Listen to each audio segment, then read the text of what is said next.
Assalamualaikum warahmatullahi wabarakatuh. Saya Melinda Fitri. Saya akan menyampaikan tugas ke-10 bagian ketiga, membuat dan mengupload video jawaban pertanyaan tema Limba AIUEODL. Yang pertama, jelaskan apa yang dimaksud dengan kegiatan bermain baca-bacaan.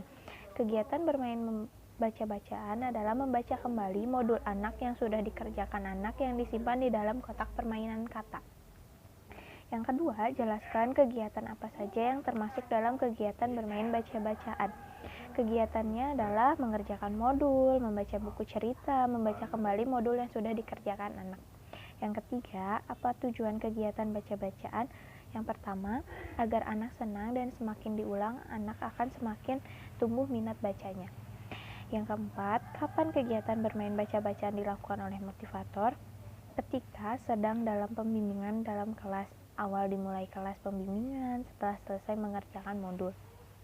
Yang kelima, mengapa kegiatan bermain baca-bacaan menjadi kegiatan prioritas utama yang harus dilakukan oleh motivator? Agar minat baca anak meningkat sehingga tumbuh secara menggelora. Yang keenam, apa yang harus dievaluasi oleh motivator ketika anak bermain baca-bacaan? Ekspresi anak atau afeksi anak. Nomor 7, bagaimana cara menerapkan kegiatan bermain baca-bacaan bersama anak?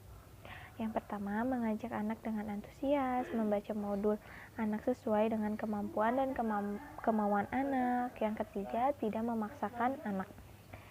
Yang bagian B, nomor 1, jelaskan apa yang diketahui mengenai teori jam bandul dan berikan contohnya, yaitu di mana bandul bekerja ke kanan dan ke kiri namun tetap kembali ke tengah.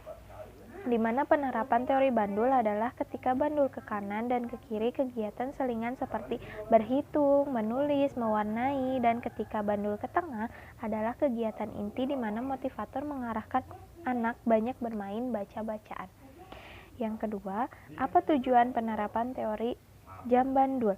Agar anak tidak mudah bosan, semakin tertarik, bersemangat, dan antusias dalam kegiatan bermain sambil belajar. Yang ketiga, kapan motivator menerapkan teori jam bandul? Ketika sedang bimbingan dalam kegiatan inti kelas. Nomor 4, bagaimana cara menerapkan teori jam bandul? Dengan memvariasikan aspek afektif, kognitif, dan psikomotorik anak. Nomor 5, bagaimana jika motivator tidak menerapkan teori jam bandul? Anak merasa belajar adalah beban, anak terpaksa belajar, merasa bosan, tidak mau mengulang yang telah diajarkan, anak lebih suka bermain game sehingga malas belajar, dan anak akan menjadi generasi benci belajar. Terima kasih. Wassalamualaikum warahmatullahi wabarakatuh.